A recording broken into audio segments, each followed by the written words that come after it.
and Wolfman Jeff again. Today I'm going to be reviewing The Hobbit, The Desolation of Smaug. I keep wanting to say Dissolution instead of Desolation, so if that comes up, I'm sorry. I don't know why I keep wanting to say that. But the title is The Hobbit, The Desolation of Smaug. It's the second part of the Lord of the Rings prequel trilogy.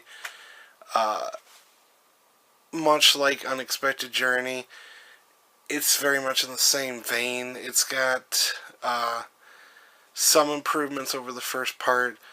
The pacing is a little better.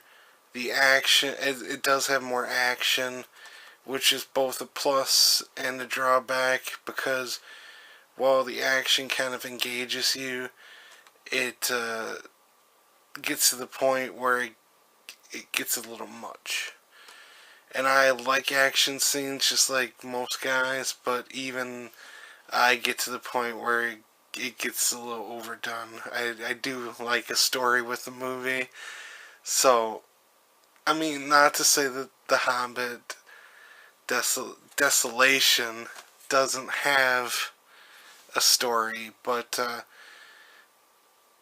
some degree I think the film is hurt by the fact that it's the second part. And I feel like Peter Jackson didn't really know the best time to cut from the first movie to the second movie and to the second movie to the third movie. It doesn't really feel like a self-contained movie as much as it should have. A good example of a overarching story that's still self-contained was like the Star Wars trilogy. Now, Lord of the Rings still was very much like that as well.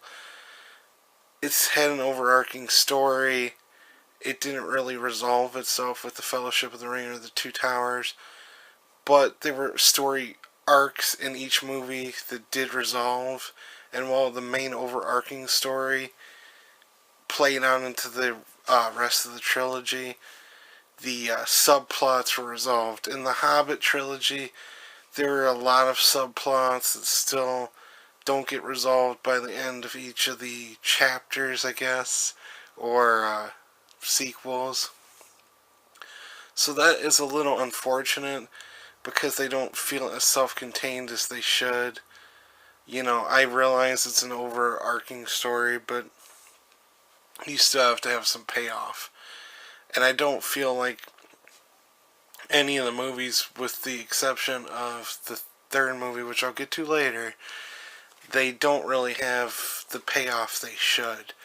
So that, in my opinion, hurts the movie. It also hurts the movie the fact that, like Unexpected Journey, there's still a lot of characters you don't really get to know as well as you should.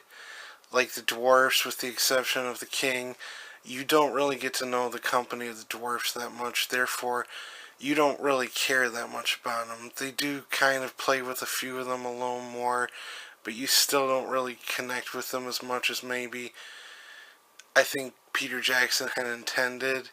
And that's a bit unfortunate, especially considering the movie is very much focused on Bilbo Baggins and the Company of Dwarfs. But as far as the movie, as far as my final rating on it, I would say that it's a decent movie. It's definitely worth checking out. It's not a must-see. It's like Unexpected Journey, but it's not a bad movie. So if you ever get a chance,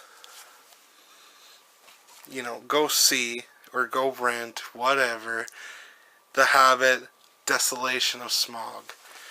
And I hope you'll enjoy it. You may not love it, but I don't think you'll hate it. So, I'm Wolfman Jeff. Thanks very much for watching. You know I love you guys. Peace out.